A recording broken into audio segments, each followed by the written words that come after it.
দর্শক আমন্ত্রণ জানাচ্ছি যমুনার বিশেষ আয়োজন ডক্টরসন কলে। আপনাদের স্বাস্থ্য বিষয়ক নানান প্রশ্ন আর সেসবের তাৎক্ষণিক সমাধান নিয়ে আমাদের এই বিশেষ আয়োজন। আপনাদের সাথে পুরো আয়োজন জুড়ে সাথে আছি আমি ডাক্তার সিদ্রা ইকবাল। আমাদের এই আয়োজনে থাকেন দেশবর্ণ আর আধুনিক চিকিৎসা বিজ্ঞানের দক্ষ চিকিৎসকরা। আজ আমাদের আলোচনার বিষয় ত্বকের দাগজনিত সমস্যা এবং তার প্রতিকার। আলোচনার জন্য আমাদের সাথে অতিথি হিসেবে আছেন জাতীয় বার্ন ও প্লাস্টিক সার্জারি ইনস্টিটিউটের সহকারী অধ্যাপক ডাক্তার শারমিন আক্তার সুমি। ডাক্তার সুমি, আপনাকে স্বাগত জানাচ্ছি ডক্টরসন কলে। অনেক ধন্যবাদ। আমরা আজ কথা বলবো ত্বকের দাগ নিয়ে। ত্বকের দাগ বা ত্বকের যে কোনো ধরনের দাগ নিয়ে কিন্তু আমাদের উদ্বেগ উৎকণ্ঠা অনেক বেশি থাকে।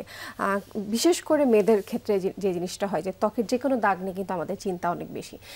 প্রবাদেই আছে আগে দর্শনধারী তারপর গুণবিচারী।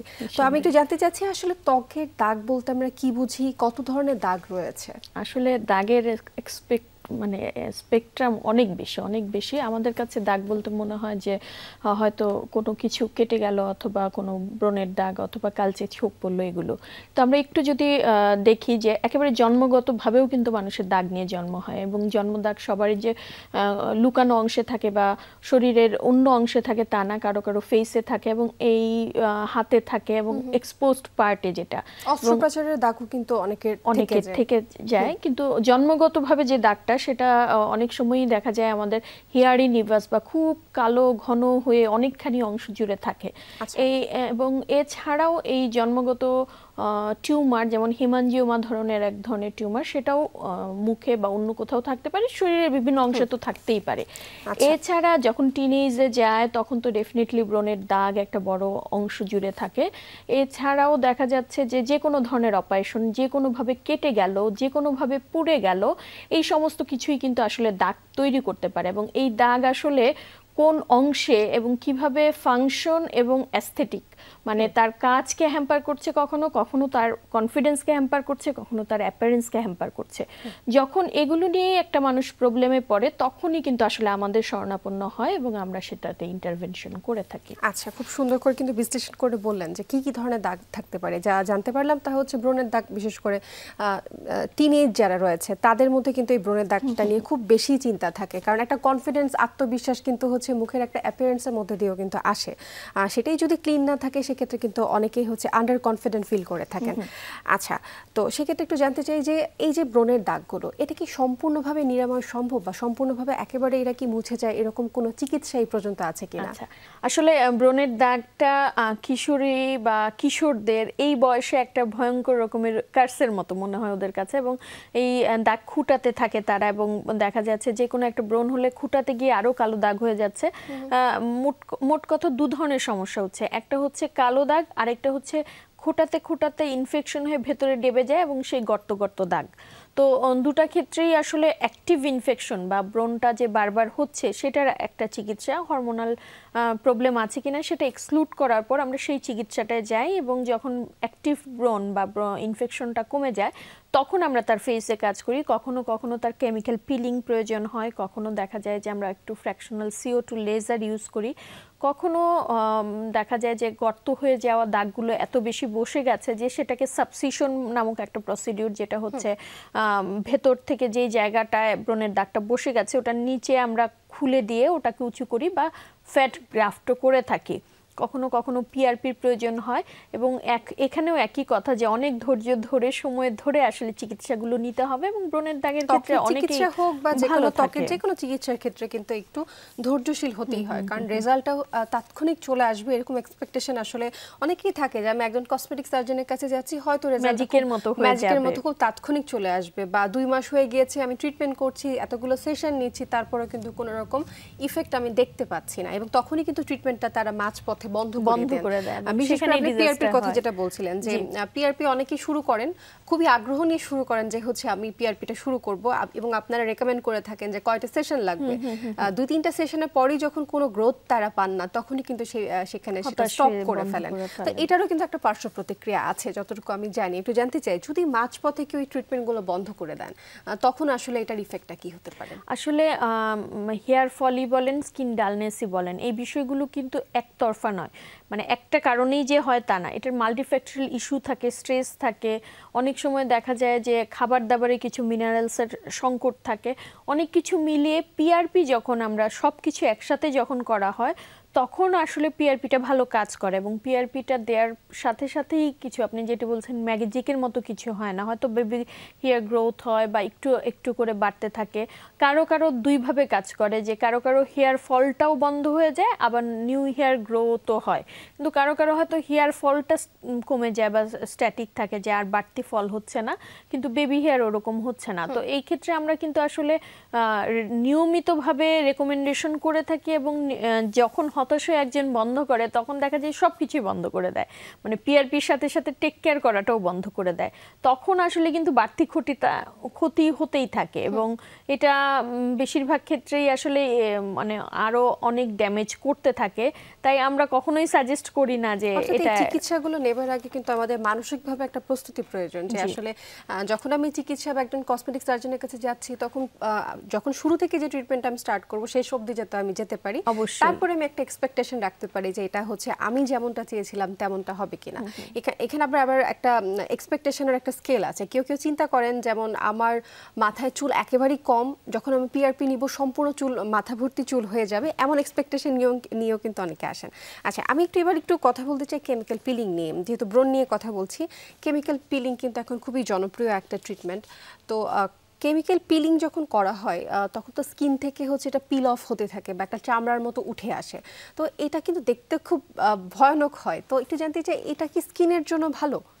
হ্যাঁ, মনে হতে পারে যে আমি বাড়তি একটা জিনিস ইউজ করে পিল অফ করছি, এটা কি আসলেই ভালো কিনা, কিন্তু এই জিনিসটা আসলে যে লেয়ারটা তুলছে এই লেয়ারটা কিন্তু এমনিতেই। ইন্টারাপ্ট করছে আপনাকে, প্রশ্ন আরো রয়েছে, তবে সময় হয়ে গেছে একটা বিরতির, তারপর আবারও ফিরছি। আমরা কথা বলছিলাম কেমিক্যাল পিলিং নিয়ে। আপনি বলছিলেন যে কেমিক্যাল পিলিংটা আসলে কিভাবে কাজ করে। নরমালি স্কিন হচ্ছে আমাদের এমন একটা বডি পার্ট যেটার বাইরের লেয়ারটা কিন্তু কন্টিনিউয়াস শেড আউট হতে থাকে এবং এই শেড আউটটা প্রপারলি না হলে বরং ডেড সেল লেয়ারগুলো জমে ফেস একটা ডালনেস তৈরি করে এবং শরীরের অন্য জায়গার তুলনায় ফেসের পার্থক্যটা ওখানেই। এবং কেমিক্যাল পিলিং সেই অ্যাডভান্স মানে সেই ডেড সেলগুলো সরানোর কাজটাই কিন্তু একটু বেশি করে থাকে এবং সেই ক্ষেত্রে যে ইনফ্লামেশনটা হয়, যে কোনো জায়গায় কোনো ইনফ্লামেশন বা আপনাকে আঘাত করলে বডি যে রিয়াকশন করে তার প্রতি, সেটাকে আমরা ইনফ্লামেশন বলি এবং এই ইনফ্লামেশনের ফলে কিছু রেডি সেল আসে। এই সেলগুলো দেখা যাচ্ছে যে সার্কুলেশন বাড়ায় এবং বডি এবং ফেসটাকে দেখা যাচ্ছে একটু টাইটেনিং একটা ইফেক্ট দেয়। তো যে ডেড সেলগুলো পিল অফ হয়ে আসে তখন দেখতে ভয় লাগলেও ওটা উঠে যাওয়ার পর বা ডাউন টাইমটা শেষ হলে কিন্তু তার স্কিনে একটা অন্য রকমের ফ্রেশনেস আসে এবং যেটা কিন্তু দাগগুলো থেকে তাকে পরিত্রাণ অনেক সময় দিয়ে দেয়। আচ্ছা, আরেকটা প্রবলেম হচ্ছে সেটা হচ্ছে আনওয়ান্টেড হেয়ার। এটাও কিন্তু হচ্ছে এখন অনেকের মাথা ব্যথা বলতে পারি, বিশেষ করে মেয়েদের ক্ষেত্রে। মুখে হচ্ছে আনওয়ান্টেড কিছু হেয়ার হয়েছে, দেন হচ্ছে শরীরে হচ্ছে অনেক বেশি হচ্ছে লোম হচ্ছে, সেই ক্ষেত্রেও হচ্ছে কসমেটিক সার্জারির একটা ভালো প্রভাব রয়েছে। কিন্তু জানতে চাচ্ছি সেখানে আপনারা কি কি চিকিৎসা দিয়ে থাকেন? এটার জন্য আসলে গোল্ডেন ট্রিটমেন্ট বলা যেতে পারে ইন্ডিয়াগ লেজার বা ডায়োড লেজার। হ্যাঁ, লেজারের মাধ্যমে আসলে যে আনওয়ান্টেড হেয়ারগুলো স্পেশালি ফেসের ক্ষেত্রে আপার লিপ কিংবা অনেকের দেখা যাচ্ছে যে হাতে বা পায়েও এক্সেস হেয়ার থাকে, এইগুলো তারা কমাতে পারে এবং লেজারের মাধ্যমে। জাস্ট এই ক্ষেত্রে যেটা হচ্ছে যে আমাদের কাছে মনে হয় যে অনেক চুল আছে, আমি জাস্ট লেজার দিব এবং সব ঠিক হয়ে যাবে। এই ক্ষেত্রেও সেই একই কথা যে হেয়ার ফলিকলগুলো আসলে বিভিন্ন স্টেজে থাকে, কোনোটা প্রলিফারেটিভ বা গ্রোয়িং ফেজে, কোনোটা স্ট্যাটিক ফেজে। তো লেজার যখন দেয়া হয় গ্রোয়িং ফেজে যেই হেয়ারগুলো সেগুলোর উপর কাজ করে এবং সেটা দেখা যায় যে ওটাকে ডিস্ট্রাকশন করার মাধ্যমে যখন কাজ করে তাহলে একবারে কিন্তু কখনোই সব যাচ্ছে না, কারণ বিভিন্ন হেয়ার ফলিকল বিভিন্ন স্টেজে থাকছে। তো এইভাবে আসলে প্রতি স্টেজে করতে এটা হেয়ারের গ্রোথের উপর নির্ভর করে, এছাড়াও তার বডিতে হরমোনের ইফেক্ট কতখানি আছে তার উপর নির্ভর করছে। তাই বেশিরভাগ সময় দেখা যায় যে সেশন কিন্তু এক একজনের ক্ষেত্রে এক এক রকম হতে পারে এবং এটা কিন্তু কখনোই আসলে আমরা হেয়ার রিমুভাল ঠিক বলতে পারবো না, এটা পার্মানেন্ট রিমুভাল হয় না। এটা যেটা হয় হেয়ার রিডাকশন হয় এবং রিডাকশন হতে হতে এটার একটা মেইনটেনেন্স ডোজ হিসেবে 6 মাস 1 বছর পরে হয়তো প্রতি 6 6 মাস 1 বছর।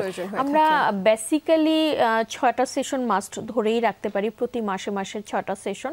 কারো কারো এতে হয়ে যায়, যাদের না হয় তাদের ক্ষেত্রে 12টা সেশন, এবং পরবর্তীতে আরো বেশি বাড়ানোর দরকার হতে পারে। অনেকের 3টা সেশনের পরেই অনেকখানি কমে যায়। আচ্ছা, এক্সপেন্সটা কেমন এটা নিয়ে একটু লেজারটা আসলে কোথা থেকে দেয়া হচ্ছে সেটা অনেক বেশি ইম্পর্টেন্ট। যেমন আমি যেটা বলছিলাম যে জাতীয় বার্ন প্লাস্টিক ইনস্টিটিউটে জাস্ট 1000 টাকাতেই এই লেজারটা করা হতো, কিন্তু বিভিন্ন প্রাইভেট অর্গানাইজেশনে এখন কি अवेलेबल আছে জাতীয় বার্ন প্লাস্টিক? এটা আছে अवेलेबल। আর অন্য যে জায়গাগুলো প্রাইভেটে সেগুলো এটা ভ্যারি করে, এটা কখনো 5000 থেকে 12-15 বিভিন্ন রেঞ্জে পাওয়া যায়। মেশিনের উপর নির্ভর করে, কোন সেন্টার সেটার উপরেও নির্ভর করে আসলে। এখন তো ঢাকা শহরে অনেক জনপ্রিয় সেন্টার কিন্তু হয়ে গিয়েছে, এবং যারা এক একজন এক এক রকম জিনিস ক্লেম করে থাকেন। কেউ কেউ বলে থাকেন 6টা সেশনই যথেষ্ট, কেউ কেউ বলে থাকেন যে হচ্ছে 2টা থেকে 3টা সেশনের মাধ্যমে একদম যেই এক্সপেকটেশন রয়েছে তা অনুযায়ী কিন্তু ফল পাওয়া যাবে। তা কি কতটুকু আসলে এটা সত্য? না, আসলে আমরা একটা সেফ মার্জিন রেখেই সবসময় বলি, প্রত্যেকের ক্ষেত্রে একভাবে বলা যায় না। আমার এমনও পেশেন্ট আমি পেয়েছি যে 20টা 22টা 24টা সেশনও লেগেছে তার দূর হতে। আবার অনেককেই আমরা পেয়েছি যে একেবারে 3 সেশনেই সে আর আসেনি, আর কখনোই আসেনি বা প্রয়োজন হয়নি। তো এটা আগে থেকে বলা খুবই ডিফিকাল্ট। এক একজনের শরীরে এক এক রকম রেসপন্স হয়, এক এক মেশিনের এফিকেসি এক এক রকম হয়, এবং হরমোনের কিন্তু একটা প্রভাব রয়েছে, এক একজনের হরমোনাল প্রবলেম কিন্তু এক এক রকম থাকে। আচ্ছা, প্রেগন্যান্ট ওমেন যারা থাকেন তাদের মধ্যে কিন্তু যখন বাচ্চা প্রসব হয়ে যায় তারপর কিন্তু এই যে স্কিনের যে একটা প্রবলেম বা স্ট্রেচ মার্কস যেগুলো রয়েছে তা নিয়ে কিন্তু একটা আন্ডার কনফিডেন্ট তারা ফিল করে থাকেন, কিন্তু কারণ দাগগুলো কিন্তু অনেক দিন স্থায়ী থাকে এবং কারো কারো ক্ষেত্রে সম্পূর্ণ জীবন পর্যন্ত কিন্তু এই দাগটা রয়েছে। তো তারা নিজের প্রতি যে আত্মবিশ্বাসী যে একটা বিষয়টা ছিল সেটা কিন্তু হারিয়ে ফেলেন। তো তাদের ক্ষেত্রে কি কি ট্রিটমেন্ট কসমেটিক সার্জনরা দিচ্ছেন? আচ্ছা, বেশিরভাগ সময়ই আসলে আমরা স্ট্রেচ মার্ক নিয়ে অনেক বেশি প্রবলেমে পড়ি, এবং আমরা বলে থাকি যে স্ট্রেচ মার্ক চিকিৎসা করার থেকে স্ট্রেচ মার্ক না পড়ে যাতে, সেটার প্রিভেনশনটা খুব জরুরি। এবং এর জন্য যে কোনো মাকে যেমন গাইনোকোলজিস্ট অনেক খাবারের পরামর্শ দেয়, অনেক রেস্টের পরামর্শ দেয়, আর আমরা আমাদের পক্ষ থেকে বলি ময়শ্চারাইজ করার কথা। এবং স্কিনটা যেহেতু গ্রোথ হতে থাকে, এক্সেসিভ ফেটে যেতে থাকে, এই জন্য সব সময় প্রথম থেকেই পেটে একটু অলিভ অয়েল কিংবা অয়েল বেসড লোশন এই ধরনের বিষয়গুলো অ্যাপ্লাই করা খুব প্রয়োজন, এবং এতে কিন্তু অনেকখানি প্রিভেন্ট করা যায়। আচ্ছা, ডক্টর সুমি, বাজারে কিন্তু অনেক ধরনের ক্রিম এখন চলে আসছে স্ট্রেচ মার্ক দূর করবার জন্য, যেটা 7 দিনে হচ্ছে ফল দিচ্ছে, এরকম ক্রিমও কিন্তু বাজারে এসেছে। এবং আমি কিন্তু সেই সব জায়গা ঘাটাঘাটি করে দেখেছি, সেখানকার যে রিভিউজগুলো রয়েছে বা সেখানকার যে ক্রেতাগুলো রয়েছে তারাই কিন্তু রিভিউ দিচ্ছেন যে আসলে 7 দিনে 10 দিনে 15 দিনে হচ্ছে তার স্ট্রেচ মার্ক সম্পূর্ণভাবে গায়েব হয়ে গিয়েছে। তো এটা আসলে কতটুকু সত্য বা বিজ্ঞানসম্মত? এখন পর্যন্ত আমার জীবনে কোনো স্ট্রেচ মার্ক ক্রিম দিয়ে স্ট্রেচ মার্ক দূর করতে কাউকে দেখিনি।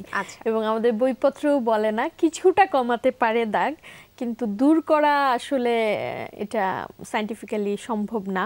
এবং আমরা যখন ট্রিটমেন্ট করি, বিভিন্ন ট্রিটমেন্ট, স্ট্রেচ মার্কের সে তো ক্রিমের কথা বলছে, আমরা লেজার দিয়ে, আমরা পিআরপি দিয়ে, আমরা বিভিন্ন ধরনের ট্রিটমেন্ট করেও কিন্তু আসলে খুব যে এক্সপেক্টেড লেভেলের পাই তা না।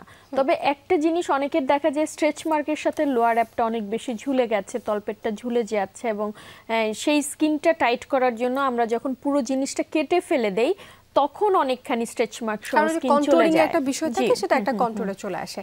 স্ট্রেচ মার্ক নিয়ে তো আপনি বলেই ফেললেন যে স্ট্রেচ মার্কের দাগগুলো আসলে যে কোনো ক্রিমে দূর করা সম্ভব নয়। এবার একটু যে দাগগুলোর বিষয়ে জানতে চাই, আঘাতের দাগ, নানান কারণে আমরা আঘাত পেয়ে থাকি, পুড়ে যেতে পারে, অ্যাক্সিডেন্ট হয়, অ্যাক্সিডেন্টের পরে মুখে অনেকগুলো দাগ হয়ে যেতে পারে, সেই সব দাগের কি কি কসমেটিক চিকিৎসা রয়েছে? জি, অনেক ধন্যবাদ। এবং আমরা এই পুড়ে যাওয়ার দাগ নিয়েই অনেক বেশি কাজ করেছি।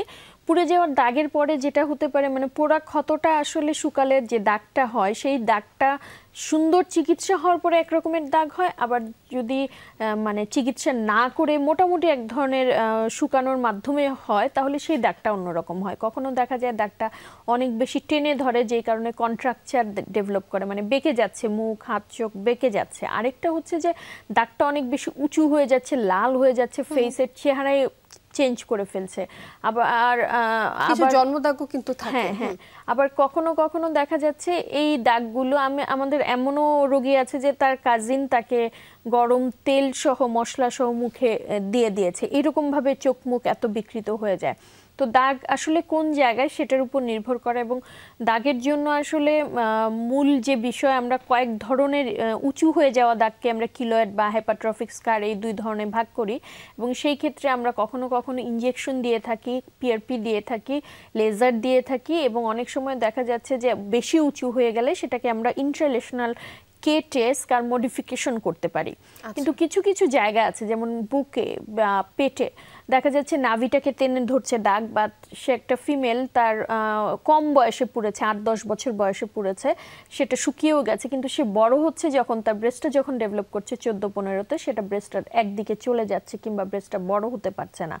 এই সমস্ত ক্ষেত্রে আমরা কিন্তু বাবা মাদের বলে থাকি যে 8 থেকে 10 বছরে বা আরও কম বয়সে যারা পুড়ে যায় তাদেরকে আমরা বলে দেই যে বাচ্চার যখন মাসিক শুরু হবে, ব্রেস্ট যখন ডেভেলপ শুরু হবে, তখন অবশ্যই আমাদের কাছে আসতে হবে, এবং তখনই আমরা সেই প্ল্যানিংটা করে দেই যাতে তার সেই রিলিজটা হয়ে যায়, যে যেই ফোর্সটার কারণে ব্রেস্টটা আগের মতো থাকছে না, নষ্ট হয়ে যাচ্ছে, সেটা না হয়ে যাতে ব্রেস্টটা ডেভেলপ করার সুযোগ পায়। এটা ব্রেস্টের পোড়া রোগীদের ক্ষেত্রে আমরা খুব ভালো করে তাদের প্যারেন্টসদের বলে দিই। এখানে টাইমের একটা বিশেষ গুরুত্ব আছে, যে টাইম অনুযায়ী নিয়ে আসতে হবে কসমেটিক সার্জনের কাছে। টাইমের পরবর্তীতে গেলে কিন্তু হচ্ছে যে এক্সপেক্টেড রেজাল্ট আমরা চাই সেটা কিন্তু সম্ভব না। আচ্ছা, তো যাদের হচ্ছে অপারেশনের দাগ থাকে, বিশেষ করে এখন হচ্ছে সি সেকশনের যে দাগগুলো রয়েছে, সি সেকশনের দাগের ক্ষেত্রে হচ্ছে আপনাদের কি কি ট্রিটমেন্ট অ্যাভেলেবল রয়েছে? তবে আনন্দের কথা যে সি সেকশনের যে দাগ, সেই দাগটা বেশিরভাগ ক্ষেত্রে অনেক চমৎকারভাবে মিশে যায়, কারণ স্কিনটা একটু লাক্স থাকে, এবং যখন দাগটা ইন্ট্রাডার্মাল দেওয়া হয় ওটার উপর কোনো টেনশন থাকে না। তো বেশিরভাগ ক্ষেত্রেই সবার দাগটা খুব সুন্দরভাবে মিশে যায়, কিন্তু তারপরেও কারো কারো একটু উঁচু হয়ে যেতে পারে, কারো কারো একটু রয়ে যেতে পারে। সেই ক্ষেত্রে আমরা বিভিন্ন ধরনের জেল অ্যাপ্লিকেশন বা CO2 লেজারের কথাও বলে থাকি। কারো কারো ক্ষেত্রে ইনজেকশনও প্রয়োজন হতে পারে, এবং এর মাধ্যমে কিন্তু আসলে silicon gel sheet, pressure massage, এগুলোর মাধ্যমে ভালো রেজাল্ট পাওয়া যায়। আচ্ছা, আমি হচ্ছে একেবারে অনুষ্ঠানের শেষ পর্যায়ে চলে আসছি। এবার একটু জানতে চাচ্ছি যে ত্বক নিয়ে যেহেতু এত কথা বলেছি, তা ত্বকের যত্নটা আসলে আমরা কিভাবে করতে পারি, ডেইলি স্কিন কেয়ার রুটিনটা আসলে কেমন হতে পারে, এটা আপনার কাছে মিনিমাম যদি স্কিন কেয়ার রুটিনও আমরা বলে থাকি, সেই ক্ষেত্রে হচ্ছে একটা ইন্টারনাল, একটা এক্সটার্নাল। ইন্টারনালের মধ্যে আছে আমার ডায়েটারি হ্যাবিট, আমার ওয়াটার ইনটেক, এবং আমার ঘুম, এছাড়া স্ট্রেস কমানো। এর বাইরে এক্সটার্নালি যে ফ্যাক্টরগুলো, একটা হচ্ছে সানের থেকে প্রোটেকশন, এবং দ্বিতীয় হচ্ছে চুলার আগুন থেকে প্রোটেকশন। এইসব কারণে কিন্তু মেলাজমা বা ফ্রিকেলস কিংবা মেস্তা যেটাকে বলা হয়, এটা খুব পড়ে। আর স্কিনের সৌন্দর্য মানে ধরে রাখার জন্য বা কোলাজেনের কাজগুলো ভালো থাকার জন্য ময়শ্চারাইজেশন খুবই জরুরি। নাইট ক্রিম বা নাইট সিরামটা জরুরি, ফেস ক্লিনজিংটা খুব প্রয়োজন, এবং যে কোনো ধরনের মেকআপ ছাড়াও সকালবেলা উঠে একবার ফেস ক্লিনজিং, এবং রাতে একবার বা বাইরে থেকে আসার পরে একবার ফেস ক্লিনজিং, এই 2 থেকে 3 বার। তবে যাদের অয়েলি ফেস তাদের ক্ষেত্রে বারবার ক্লিনজার ইউজ না করে একটু পানি দিয়ে পরিষ্কার করা ভালো। দিনে একবার সে অয়েল বেস ক্লিনজার ইউজ করবে, যেটা তাকে সমস্যায় ফেলবে না। এই কয়েকটা জিনিস যদি মেনে চলেন মানে সবাই, এবং আফটার 35 বা 35-40-এর দিকে গেলে যখন চোখের আশেপাশে একটু রিঙ্কেল পড়া শুরু করবে, ফেসের জন্য স্পেসিফিক ডিরেকশনের ইয়োগা বা ম্যাসাজ, এই জিনিসগুলো কিন্তু খুবই উপকারী। এগুলো করলে হচ্ছে আসলে আমাদের তাহলে কসমেটিক সার্জারির দিকে অনেকটা পরে যাওয়া লাগবে, তার আগে স্কিনের পরিচর্যাটা আসলে খুবই গুরুত্বপূর্ণ। অসংখ্য ধন্যবাদ জানাচ্ছি আপনাকে আপনার মূল্যবান সময় আমাদেরকে দেওয়ার জন্য এবং খুব গুরুত্বপূর্ণ তথ্য দেওয়ার জন্য। অনেক অনেক ধন্যবাদ আপনাকেও এই সুযোগ করে দেওয়ার জন্য। দর্শক, এই ছিল ডক্টরস অন কলের আজকের আয়োজন। যমুনা টেলিভিশনের সাথে থাকার জন্য অসংখ্য ধন্যবাদ আপনাদের।